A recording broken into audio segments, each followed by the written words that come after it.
Hey everyone, welcome to another episode of Hired, where we speak with incredible leaders about their unconventional journeys to success. I'm your host, Mike Thompson, and on today's show, I'm beyond excited to wrap up this season with the one and only Jessica Creces. From her teenage years attending rock concerts and rubbing shoulders with the Smashing Pumpkins and Stone Temple Pilots, to her deep passion for downhill skiing, her experiences and story is nothing short of thrilling. Jessica pursued computer science at Western and embarked on a career that took her from esteemed companies like BlackBerry to the dynamic world of Cineplex Digital Media. She never shied away from a challenge and was constantly seeking out growth opportunities from the unknown or uncomfortable situations. I am so excited to jump into this discussion, and I want to introduce you all to Jessica. Okay, Jessica, take me back. Childhood, early days. Where did we grow up? What was the house like? Siblings, mom, dad, what did your parents do? Paint me a picture of childhood. Sure. I had a fantastic childhood. I grew up just outside of Toronto. I have one sister who's about 3 years younger than me, and wonderful parents. And you know, I love doing all kinds of different activities, sports. But one thing that probably kicked off my career was my dad was a developer, and I started coding on my Commodore 64 back when I was 7 or 8 years old. And I think that kind of kicked off my interest in technology and kind of led me to where I am today. Interesting. So your dad was a developer. Very early on. Yeah. Yeah, sounds like it. And through that influence, that's kind of how you picked up coding. And was it just at home, or was he teaching you, or did you go into school at that time? Like, how did that at 7 or 8? I can imagine there's not a lot of after school programs for coding. No, it was just having the home computer, and you know, my dad would leave little books around saying, "Here, try this." I remember a book about what a loop was, that he left around, and I think I just had a natural interest in it and a curiosity, and so his encouragement, as well as just being I was fortunate enough to have access to a home computer, you know, at that age, very early on, in the personal computer world. So yeah, I think it was just a combination of kind of curiosity and his influence, for sure. And what was he developing? What kind of applications at that time was he building? He was building applications that did graphics on the. He built actually some sort of firmware application on a chip that he sold for Commodore 64s that did graphics capabilities. Wow! I hope I'm getting that right, Dad. If not, I'm sure he'll comment on it and tell us about it. That's so cool. And so yeah. I would imagine if after school, 7 or 8, if you were coding, I'm going to take a leap here and say you were a pretty good student. I actually, you know, I think academics didn't really work for me. I did okay. I certainly did okay. I got by. But I wasn't, you know, I wasn't an A+ student by any means, but I did what I needed to do. I enjoyed school. I enjoyed learning. But I never really did well on tests and exams. I was just telling my daughters that the other day that, hey, I didn't do great on exams either. Don't worry about it. Interesting. But you enjoyed, I mean, obviously curiosity started at such a young age with coding, that you enjoyed the aspect of go to school to learn. You just didn't, the system of memorization and testing and stuff, that just wasn't your jam. Yeah, absolutely. Yeah, I've always had a natural curiosity. I always loved to learn. And I think that's what was most important, probably what kept me going through school. Now, did your sister also code, or was she not? Like, were you guys the same, different interests? No, she didn't. Not that I recall, anyway. She didn't have the same sort of interest in technology as I did. She is technology minded in general, but no, not she. She's gone down the writing and marketing, you know, journalism type background. Oh, cool. And any other extracurriculars outside, you know, when you were doing school, coding? Were you involved in sports, the arts? What did you gravitate more towards? Yeah, I played soccer for a lot of years, and I also, downhill skiing has always been a passion of mine. as well. So that's something that that I did. That's what I spent my weekends doing, just at the local ski hill. Very cool. And do you still ski Yeah, today? I do. Yes. Yeah. Yeah, I Amazing. love it. Well, Yeah. I'm just fascinated. What's been the best ski destination trip that you've done so far to date? Oh, probably when I went cat skiing in Revelstoke, BC. It's been a while now. That was probably about 10 years ago now, but really, really phenomenal experience. Waist deep powder, just, high avalanche chances, but we survived. Really Wow. amazing. Yeah. Sounds extreme. Sounds pretty Yeah, really pretty fun. awesome. Pretty Yeah. awesome. So so your technology background, did it follow you through high school? Like how did that evolve as you moved into teenage years and into high school? Other interests kind of was it still mostly technology, sports? Was kind of where you found passions at that time? Yeah, high school was probably less technology, more I was into music then. Went to every concert that you can imagine of 90s alternative rock bands. Even got to meet a few great notable bands along the way. That's where all my money went, CDs and rock concerts back then. And then, yeah, I still skied. Primarily my soccer playing ended kind of early in high school. When it got too competitive, my heart wasn't in that as much. So yeah, that it was mostly music at that point. Not playing then, but listening and following, bands, going to concerts, being the one who always found the bands first was something that I like to do. Found new bands to listen to. What was it about music and specifically that genre that kind of interested you and drove you there? What do you think? I don't know. I think, well, again, musical family. My father, again, was in bands himself, and we were brought up on music early. In that way as well, I think was part of the influence, and part of it was just a love for music in general. Music just makes me happy. And what did was your dad in a band? What instrument did he play? Like, was there like an influence to follow in that what he played, or is Yeah, it well, just that was a gateway?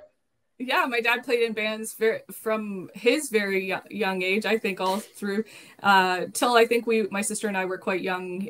He didn't do that anymore. It got harder, I guess. But he mostly played the saxophone, from my recollection. He can play just all kinds of instruments, but he plays the saxophone. That's his big one. You know what? And I find this fascinating because most engineers, developers, like gravitate towards playing music. Yeah. What do you think that, like, how do those two come together so frequently? Like, it's just, it seems to happen too often, at least in my, Yeah. to be, yeah, there's something there. I'm sure there's research behind this, and I don't know exactly what it is, but I think that there's an element of patterns and sort of creativity and problem solving in listening to music, sort of understanding music, that I wonder if it's very connected to that sort of problem solving and patterning that goes into technology development. I don't know. That's just a wild guess. There's probably some study that tells us that connection, but Definitely. I had a client of mine that was hiring engineers, and one of the questions was like, "Do you play an instrument?" And it was like, yeah, and it was one of those to see. I think for the same sort of thing, pattern recognition, or it's usually a tell. But yeah, anyway, I digress. Oh, interesting. So let's go back in the DeLorean. We're in high school. We're listening to 90s alt rock. You didn't drop the names of the bands that you met. I want to hear. All right. Oh, who are some of my favorites? Soundgarden, Smashing Pumpkins, Jane's Addiction, Pearl Jam. The classic alternative, Nirvana. Yeah, all the classic alternative. Stone Temple Pilots. Trying to think of who else. And which ones did you get to meet? You mentioned that you got to meet a couple bands along the way. Yeah. Who did you get to meet? I got to meet Stone Temple Pilots, and I also got to meet Smashing Pumpkins along the way.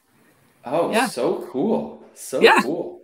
And so, like, you're full on into music studies. Are you still a good student there, kind of doing what you need to do to get by. What did you think you were going to do next? Did you always think you were going to go to college or university, or did you think you'd do something different? Like, where was your headspace when you were in high school?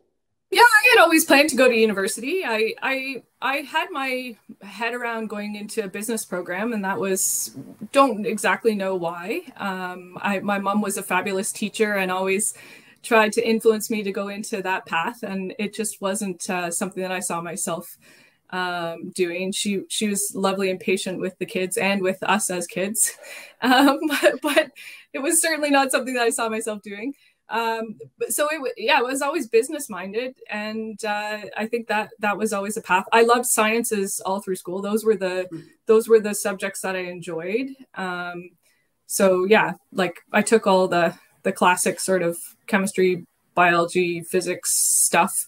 Not particularly great grades, but those were the courses that I enjoyed. And then I was fortunate enough to take a couple of computer science classes in high school as well, which I had a fantastic teacher in, and we got to create games as a couple of the different projects that we did. So that was really, really fun. And I think that was largely my influence in terms of choosing my path. So when I went to apply to university, I went to the University of Western Ontario. I think it's just called Western University now. So when I went there with the intent of going into the business school, because they have a fantastic business school, you had to actually apply in second year. So you had to choose a major for joining and for your first year. And then from there, you could apply into the business school. And so I decided, hey, I'm going to take computer science in my first year. And then after starting out that first year and really enjoying it, I never applied to business school. I stuck with it. Interesting. I mean, because most people that I know that go to the business school at Western, the first couple of years, they want to pick easy courses so they can have the grades where they can kind of transfer to the business school. And you thought, you know what? I don't know what I was thinking. is where it's at. And it probably stemmed from, you didn't say what kind of game you built in high school. What was the actual computer game that you built in high school that kind of set you on this computer science path? There's a card game called Golf. I don't even remember how to play it anymore, but it's similar to a Crazy Eights type game. And so that was what I built together with my best friend in high school. We created that game. It's so cool. It was fun. So cool. Yeah. So it was a card game. Code and you see it kind of come to life, and that's the moment where you're like, this is pretty cool. And it's rare in high school to have access to be able to do computer science courses. Most high schools don't have that, as an option. I certainly didn't. It wasn't even on the radar. So like, that's kind of a cool opportunity to get to play at that age. Yeah, absolutely. And it was a great course. Like, we really got to do proper coding. It wasn't just, learning word processing on the computer. It was actual computer science development. Yeah, it was fun. So how happy was your dad when you declared that you were going to get into computer science at university? It's funny, I don't even really recall. I think that, both my parents have always been really, really supportive of me, kind of no matter what I've done. So I think that they, I'm sure they were thrilled. I don't really recall, to be honest. Interesting. So so now you're enrolled in computer science, 4 years. What interests you within computer science as you were studying at Western? Were there certain languages or what you could do within that, or was it kind of a little bit of everything? Like what particular drew your interest? Yeah, I did a little bit of everything. I took what was called a graphics course at the time, but what I didn't realize was I was not going to be creating beautiful, lovely, sophisticated graphics. I learned how to code in polygons. I remember a huge project that we had to do was make a teapot, a rotating teapot out of polygons, all drawn, just with code, no graphics capabilities, just drawn with lines drawn with code. I remember how many nights I spent up working on that. I learned to code in machine language too, in hexadecimal codes. Don't ask me how to do that anymore, where we were actually like shifting bits to do, operators in mathematical equations and things like that. I learned lots of really cool things and really understood how computers worked. I guess I learned C++ was the language that we coded in primarily. It was, I learned a lot. I loved the statistics courses that I had to take. I was always interested in data and that kind of analytical world, which was just a component of it, but it really was sort of an adjacent program. So I think that's led me to kind of do what I'm doing with a lot of the research and data pieces that I've led along the way as well. Did everybody in the computer science program have to take statistics, or did you take that? Oh, they did. No, that was a required course. Yeah. Algebra and geometry, not so much. Those were not good subjects for me, but I did them. I got by. Fair. So did you think when you were at university, computer science, did you think you were going to be an engineer? Like, did you think you would be coding as a career? Is that kind of where you saw your path? I didn't really know. I knew I didn't want to just sit behind a computer. That was never, I'm a people person. I just didn't really see myself, sitting behind a computer full time.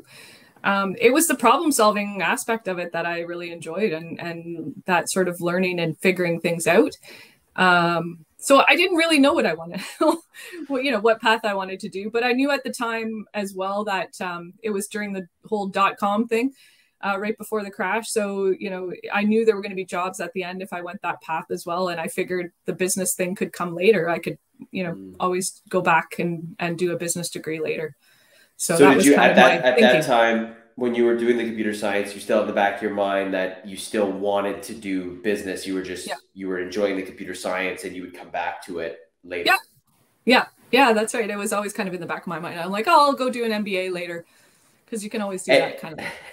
And when you were in university, did you do interns, like any engineering interns or summer jobs where you were actually coding, or completely? No, I didn't actually. I did a summer job where I worked at a company that manufactured foam that goes in like chairs and pillows and mattresses, and they were converting from a manual process where they were tracing on with a template, and they were converting it to a CAD machine. So I spent a lot of time putting the templates on XY axes and mapping them out, and then setting up the machine. Like boring. Probably there's geometry work that I didn't enjoy in school, but anyway, that was fine. And then I ended up working at Bayer for a summer job, and I worked there at kind of in a sales and marketing. I did all kinds of whatever stuff that nobody else wanted to do. I did, and I did it eagerly, and I loved that part of it. So I got to feel that was just a summer job, and I got to understand kind of what an office environment was like and what that business environment was like. So that really drew me in for sure. So did that influence, fourth year comes around and you're starting applying for jobs, those summer jobs influenced maybe the types of roles that you wanted to apply for? Or how did that go through? Like, how many jobs do you remember? Was it a lot of applications were you filling out? How many interviews were you going through in fourth year? So funny enough, back at that time, the computer science students were so sought after that I actually had a job about 4 months before I graduated. Companies were coming right directly to the school and recruiting students before they even graduated. So I went through an interview process. I think I had about 3 interviews on campus before I left and before I graduated, and I ended up getting a job with RBC. So I knew when I graduated, in April, May, that I would have a job lined up, which was fantastic. And they had an interesting program at the time, again, trying to bring in as many technology-minded people as possible. They called it a training pool. So they brought you in just as a general, you come in and you're part of our technology team. We don't know what job you're going to have necessarily yet, but come work for us. And that you got to go into this training pool for a while. And then as jobs came up, you got to pick what you wanted to do. So you could pick a path in that environment. And they called it a training pool because they were sort of teaching you about their environment. At the time, again, it was pre Y2K. So, we had a COBOL coding training program. That has not come in handy again. I'll tell you that much. So, just that kind of thing. And so I ended up being offered a job on what they called emerging technologies team at the time. It changed names to e-business intelligence team afterwards. But essentially what we were tasked with doing was understanding technologies and looking at new and emerging trends in that space, either to be used for bank employees or to be used by their customers. So I did research and wrote reports, technology reports, and we even brought in new technologies and piloted them, and were able to kind of try them out and see what was cool and what might be valuable to the company. So that was a really fun role, and it was a way of sort of leveraging my business understanding, because I had to kind of apply how some of those technologies might be interesting, but also, I knew how to use them and could try them out and actually, learn about different technologies, which I really enjoyed. Seems like that role in the emerging technologies research really leaned into your passion for curiosity and learning, right? Like, you talked about in school, you loved learning, but you hated testing. And like, this role is just learning. And what you're doing is, learning and seeing how it can help people and playing, right? So it's kind of like sales and marketing meets research meets tech, kind of in a role of all of your experiences. It kind of seems like you fell into a dream job right out of school in this realm, like to kind of set up your career, which is rare and super fascinating. Yeah, and it's something that you wouldn't like. It's again, it's not something you think about when you're growing up. This is what I want to do, and it just fit all of the things that I really enjoyed. So that really, I think, paved the path for my progress. And interestingly, then one of the technologies that the team brought in and actually piloted was the BlackBerry. It was brand new at the time. We were one of the very first big enterprises in Canada to pilot it. And so I was, installing the software on executives' desktops and getting them to test it out. And I was the tech support team. And I think we started out with a pilot intent of about 20 people. It ended with 60 people at the end because everybody wanted one. And then at the end, the CIO is like, yeah, don't think about taking this out. We don't need to do any more evaluation. We're all getting these. And so that led me to my next job, which was BlackBerry. So that I was super interested in that company. And that's how it kind of led me to work for my next job. Very cool. So what year was it where RBC was you were tasked with kind of piloting the BlackBerry? What year was that?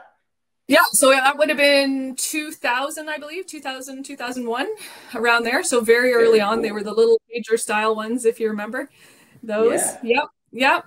Did you get one? Were you part of the test? Were you? Yeah. Of course, awesome. I had to be the user support. So so I had to have my own to know how to tell people what to do with it. And what do you remember about from your standpoint, you were researching this to see how it could help employees. What was the use case you remember kind of saying yes, because what was the main benefit you saw at the time when you were doing your research? Well, it's being largely used by executives, right? And so they loved the fact that they could have their email and stay in touch with what was going on without having to open up their laptop. So it was a time savings thing largely. And that was really how BlackBerry were positioning themselves back then for executives is, instead of having to check your laptop or sit down at your laptop at the time. I wish I could remember what the quote was for how many minutes saved, but that was largely what it was being targeted at. It wasn't an individual, not everybody got them at that point. It was an executive tool at that point. If they only knew that was opening the box of us never being anywhere without email again. I know, it's so wild to think about, right? Yeah. Crazy. So you have this project. And how does the BlackBerry opportunity come about? Do they reach out to you? Do you apply for a job? Like, how did you get that next job at BlackBerry? Yeah, so I applied for a job there. And I was looking at the time for a product management type job, and then the woman who was leading product management said, "Hey, you've got this like research background thing. Why don't you look at this job?" And it was a job to lead the industry analyst relations team on the market intelligence team. So who that is the, I don't know, Gartner, Forrester, IDC, all of those technology research recommendation companies. They were the go-to places to enterprises to make those decisions. So because I had worked with the research analysts on the other side within RBC, I had a familiarity with the research analysts. And so I was going to work on the other side and influence those industry analysts to better understand, more about BlackBerry and why they should recommend it to their enterprise clients. Interesting. So you were essentially taking like almost the research work you were doing at RBC in terms of the benefits of BlackBerry, and then you were taking that now in your role at BlackBerry to influence the influencers, say like, hey, Gartner, this is the benefits of BlackBerry for organizations. You need to be kind of writing about this to push this across. Is that correct? That's exactly right. Yeah, exactly. Oh. So it was, cool. And I would call that my first sales job, really. Like you said, influencing the influencers. I had to sell to them in order for them to sell, indirectly sell our product. So, and at the time, BlackBerry was a nobody, right? We were up against Nokia and Motorola, who were huge players in the world. And they were saying, you're just this little Canadian company. Why should we listen to you? And so that was the fun part in helping them understand all the benefits and beauty in what we were doing. And it was very much a cell phone game at that point. It was, we were going up against texting machines as opposed to ones that got enterprise email. And so, I got to ride the wave. That was about 2004 when I joined. So, not early days, but still very new. Yeah. And the analysts were just learning about who we were. And then I got to ride the wave all the way to 2012, when Apple was a strong competitor. And, well, we all know the history from there. But but it was really fun to be part of a team. And so I led the industry analyst relations program on a global basis. So I worked with industry analysts all over the world, hundreds of them. And then I also took over responsibility from my former boss for the entire market intelligence team. So I did a lot of industry research, business research around technology for the organization. So we sort of internally served our customers around trends and technologies and capabilities and how we were doing with in a competitive landscape, et cetera. So that curiosity is being piqued about research and how it can help people, essentially, is where you were going with it, internally letting people know about what's going on. So you were doing that role in that for 8 years at BlackBerry. Research in Motion. I'm one of the originals. Yes, they were Research in Motion before the BlackBerry. But so the 8 years there, that was exclusively in that kind of research influence type role. Yeah.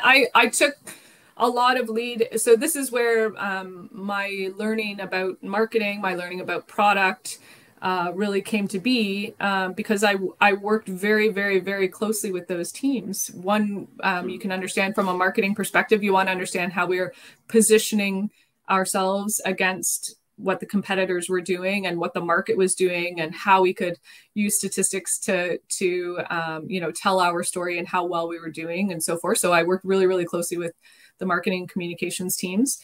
And then I also worked very closely with the product teams because they wanted to know what competitors were doing. We worked with them to get recommendations from the analysts about what their customers were asking for and what things were important in their recommendations. So we learned a lot on that side. So I got a lot of exposure on that side from a marketing and from a product management side. So that was my exposure to those functions. Did you see the writing on the wall with Apple, because you were probably responsible for researching what they were doing and how they were going? Were there any alarm bells in terms of like, hey, they're going this way, we're going this way? Like, what was that situation like? Because you would have been right at the fore of educating BlackBerry about this. I learned a ton during that time because you of course see your own product as the most wonderful, and you never want to, think anyone else can do something better than you. And I think that on the other side, I had to pragmatically understand what some of those nuances and differences were, and what was largely driving those decisions. And I would say that what happened at BlackBerry was largely around the decision maker changed. So when I was talking about BlackBerry coming into RBC, the decision maker at that point was the IT team. They were making the decision around implementing this as an enterprise tool, and consumers didn't really get to choose. Employees didn't get to choose. You just got assigned your device at the time. And it was, if you were a BlackBerry shop, you got a BlackBerry. But that started to change, and Apple really, because it made such a beautiful product and it was new and sexy, it started to be pushed from a individual decision maker. So it was, again, those executives saying, I don't care what you need to do, I'm using this thing, make it work. And that started that individual user device choice. And some of the attributes of the BlackBerry that we hung our hat on as differentiators being, bandwidth efficiency and security didn't entirely matter to those individual decision makers. They mattered to IT, and they mattered to our carrier partners, which is also who we sold through, but it didn't necessarily matter to, those individual decision makers. They just wanted a tool that was cool and going to do what they wanted it to. And so that's the learning that I take away from that. And that's, I think, largely driven my view of understanding customer value, understanding, what actually matters to the decision maker. Why are they going to choose you? That's influenced my thinking from then on, because you have to stay close to that. Otherwise, you become irrelevant.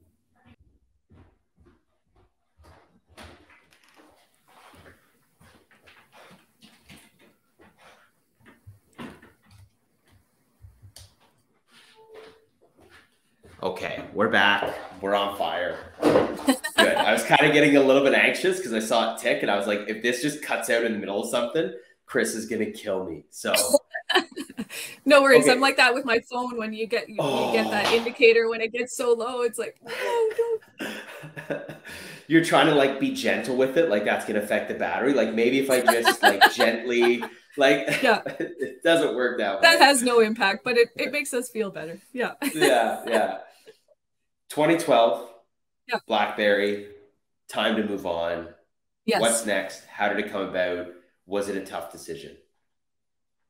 So I was actually part of one of the rounds of layoffs with BlackBerry along the way. I was fortunate enough that BlackBerry had sponsored me to take my master's. So going back to the business degree piece, while I was at BlackBerry, I had a fantastic VP at one point, a gentleman by the name of Bob Crow, who was a great supporter of mine, and he encouraged me to go back to school. He knew that I had been thinking about it, and he's a big proponent of academics.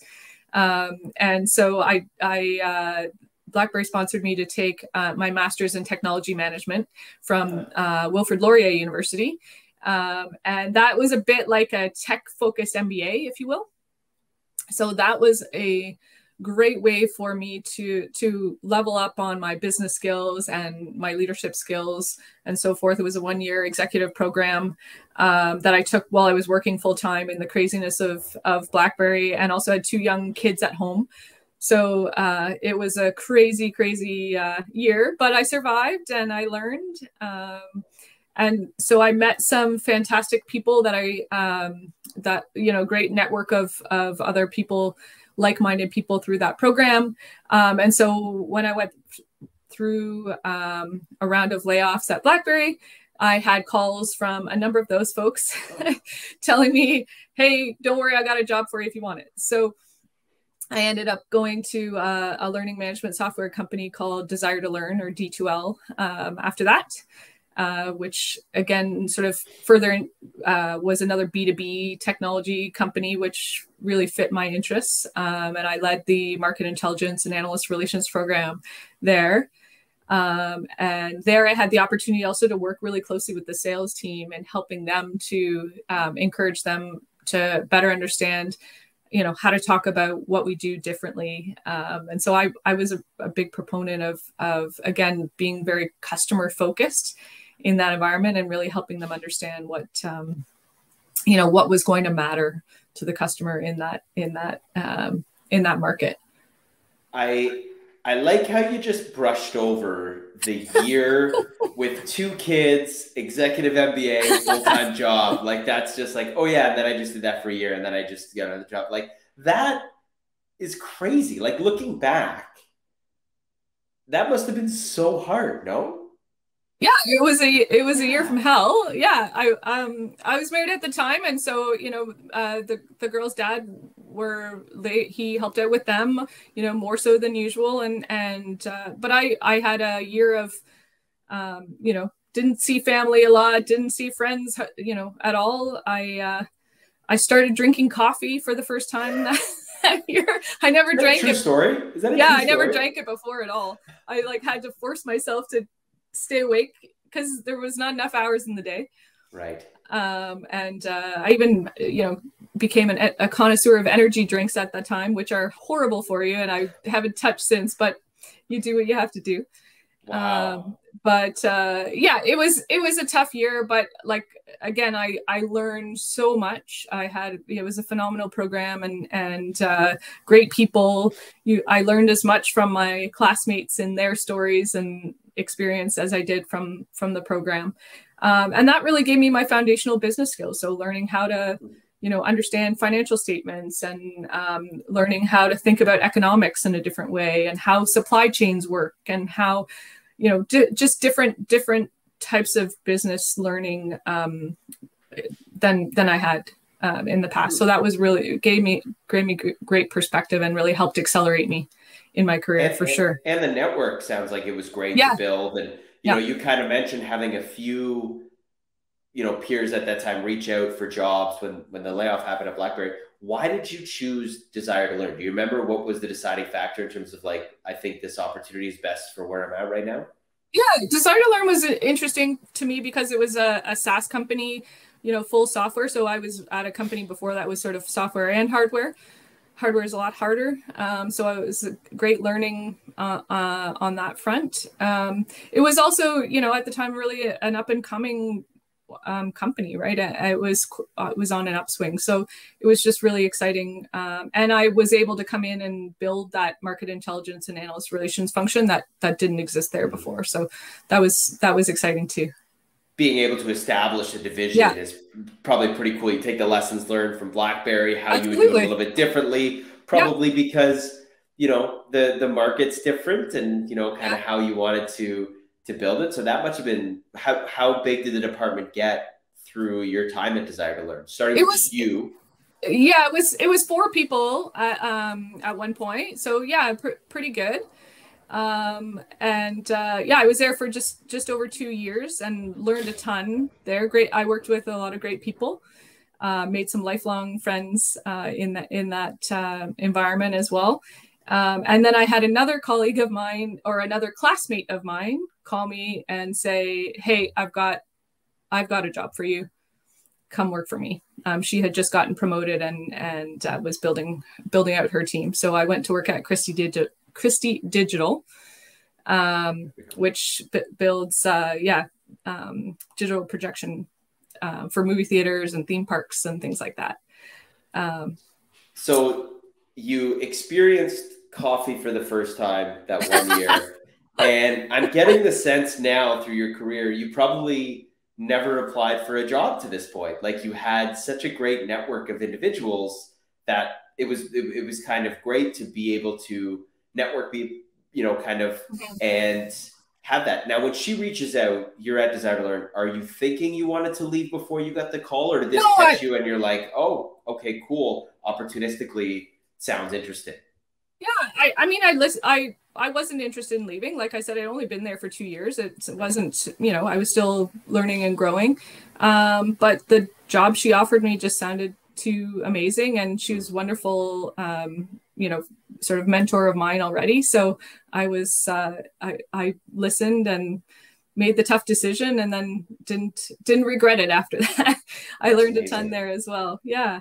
Yeah. So it was a combination of her, the company, and this role. What was it specifically about the role that got you super excited about Christy at the time? So my role there was a unique one, I would say. Jennifer, who was my boss there, was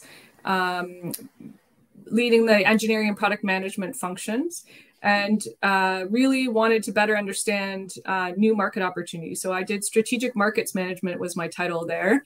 And what I did was, Christy was, again, in a market that was saturated. So the conversion from analog projection to digital projection in the cinema space, movie theater space, it had largely happened. And the lifespan of those projectors is about 10 years.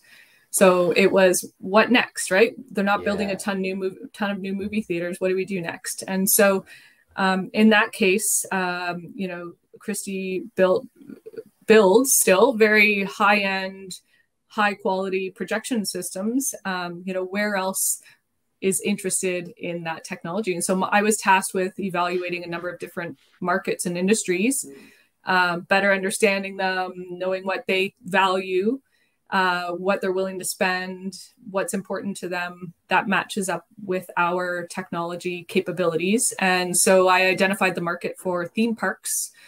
And we were already dabbling in that space largely, but it wasn't something that we really dedicated a lot of focus to. And so by the time I left Christy, there was an entire division dedicated to that themed entertainment space. So I worked on the go-to-market plan for that. I worked with all the different functions, so product management, helping them to understand what capabilities they needed to focus on. So something like reliability is incredibly important in a theme park environment, because if a ride's down for even 2 minutes, you could be ruining, someone's dream of riding that theme park ride, right? There were different attributes that were really, really important in that environment. And so I worked with the product management team to understand that. I worked with the sales team to help, build out who are the influencers, where do we need to meet those decision makers in that decision-making process. So when you're creating a new theme park ride, who are the different teams involved, who makes the decision to buy the projector, all of that kind of understanding. The marketing team, helping them understand what attributes we wanted to promote and where we wanted to reach those markets. So I built a whole go-to-market plan around that, and really worked with the different teams to execute on the vision there. So that was a lot of fun. It's really cool to see, as you're talking about where you started, kind of as we're walking through, is just like the theme has always been curiosity about the customer and research mixed with technology, and like really kind of those things being foundational to any role that you're involved in and how you do that. And this is definitely no different, kind of understanding, the customer, researching a market, researching an opportunity, understanding the technology, where it can play, and then marrying all those together to bring something to market from a business standpoint. So really cool, this opportunity, kind of culmination of all your experiences to this point, mixed with, your MBA program as well. Yeah, exactly. And so I was really tasked with building business cases around, why we needed to take a specific direction, why we needed to invest in a specific area, and that taught me a lot. And you get asked the hard questions when you're presenting to C-level executives on why you need to, make these decisions, or why we're going to invest in this area. And so I learned a lot about, storytelling and influencing in that environment as well, in a different capacity. So I guess you'd say sales in a different capacity of internal influence and convincing the business to invest in a particular area. Well, it's funny because you already kind of had that. I mean, it wasn't called sales, but in terms of working through, the research firms at BlackBerry, and then kind of, I don't want to say convincing or selling, but influencing internal employees on new technology as well. So you Yeah, kind that's of true. were always selling at that point, and now it's just kind of a little bit different. But calling it relations it's a sales job. Yeah. Like you were Yeah. influencing and selling or trying to get people to buy into your vision, which was grounded in research, really, which Yes, is that's right. always what kind of you was the cornerstone of yourself. Is like everything you were influencing your things was very factual and very kind of driven by some sort of data or research. So that's very cool. So why would you leave Christie? Well, so the lovely woman who I went to Christie to work for ended up going to Cineplex Digital Media. And so she brought me over there. And at the time, there was no product management team. So she said, I need you to come over here and build me a product management, or build the company a product management team. And so I did it. I wanted to work with her again. And it was, again, a challenge and an opportunity to build a new team and in an adjacent business. Were you worried at all about jumping into this role, building a product management function, when you hadn't done that before? I mean, you've been involved in product and you've done a lot of this, but you actually hadn't done this. Was there a little bit of, I've never done this before, I don't know what I'm doing? Or where were you at taking this job or this progression? Yeah, it's a great question. Of course, that was on my mind. Of course, yeah. Who am I? What do I know? And I would say that's the influence of having a great leader along the way. Is Jennifer has always been, like I said, worked with her at 2 different environments. She would always throw me into, well, you can go do this. Just you go take this on. I know you can do it. Even when I was, I didn't recognize things in myself that she did, and always encouraged me to push me that way. So I learned a lot. I've learned a lot from her in that environment as well. Has that influenced how you are as a leader and who you Absolutely. put into positions? Because if I look at you, and just because I'm in the recruiting business, you running product management on paper, you're not qualified to do that. If you had to apply for that job through a tool, No, of course not. It doesn't happen. It doesn't happen. Yeah. But you do it, and you do it very successfully because of other factors, other skills, and trust and things. So how has that changed how you go about building teams or thinking who would be right for which roles? Well, I'll tell you that one of the first people that I brought over to the product management team when I was building it was a woman by the name of Lisa, who hadn't done product management before. But she had everything that I knew was needed for the team, and she was incredibly successful at it. She left a couple of years later and now runs the product management team at a startup company and is doing phenomenally, and loves it. So I think you recognize attributes in people and skills that are adjacently relevant or indirectly relevant. And I think in my experience, the best hires that you have are ones that just want to learn and dig in and are passionate about trying. They don't necessarily have to have the best, most relatable background specifically. And you're a testament to that, right? I mean, the roles, and you see now when we look back at your career, like, well, obviously this makes sense because of all of these things, but in the moment, it's very hard to think, that you could do this. And that's why the thread throughout your career that's been, amazing is your networking ability. You had a strong network who knew you, and that was able to provide opportunities so you didn't have to rely on traditional ways of applying. So like that, you being a people person and loving kind of meeting and getting to know is kind of like been very helpful, not only in your job, but as you navigated your career and created opportunities for yourself. Yeah, it's been, I've been very fortunate and met great people that entrusted me to do a good job. And so that has really influenced how I make decisions around the types of people that I hire as well. I think it is challenging when you're, just staring at someone's resume. And I'm sure you see this all the time in your career, to really match up all of the attributes that someone has and is capable of doing. It's hard to do it sort of line for line. You really have to dig a little deeper and stand back and look at it from afar. And that I've learned a lot in leadership along that way. And I built a lot of self-confidence myself, having leaders who, believed in me to do that. Amazing. So as we sit here today, what excites you about the future as you're looking ahead, with wherever you're at, kind of, what excites you about the future? Oh, that's a big question. I know. Hit you with the hard stuff. I love learning, right? I love taking on new challenges. And I think that the majority of the roles that I've been really passionate about in my career have been about being able to grow a team, to be able to grow a business, to be able to build a team, to be able to make changes and improve. And even when that's really, really hard to do. And so, I'm excited about just continuing to learn and add to my skill set. As you might have seen too, my current role I have responsibility. So not just the product team, my role expanded into leading the data team and then the marketing team. And I now lead the sales team.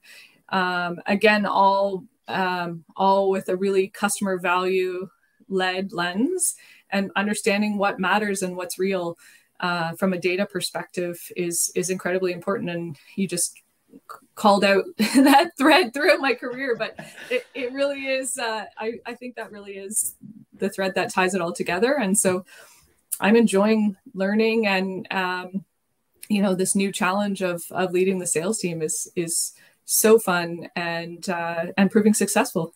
It's fun. And it's funny that now you have these in your title, even though you had been doing all of these functions throughout your entire career, and now they're in your title. Like if someone was to look and be like, well, this is an interesting mix. It's like, not if you know Jessica's career, because she's actually been doing this all throughout. This is just the first time it's been formalized in title, but everything else has kind of been there.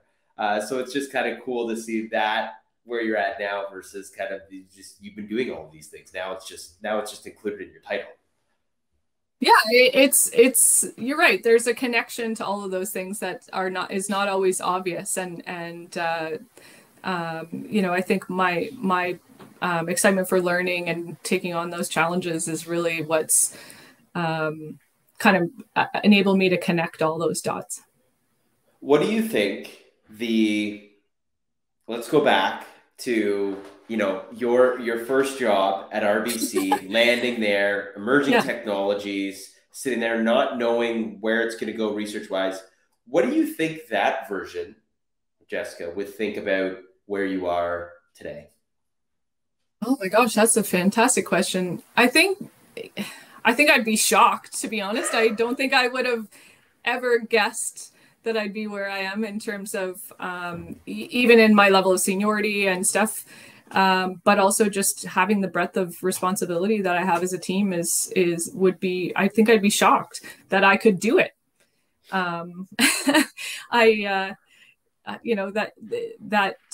Insecurity creeps in along the way as you go through your career, and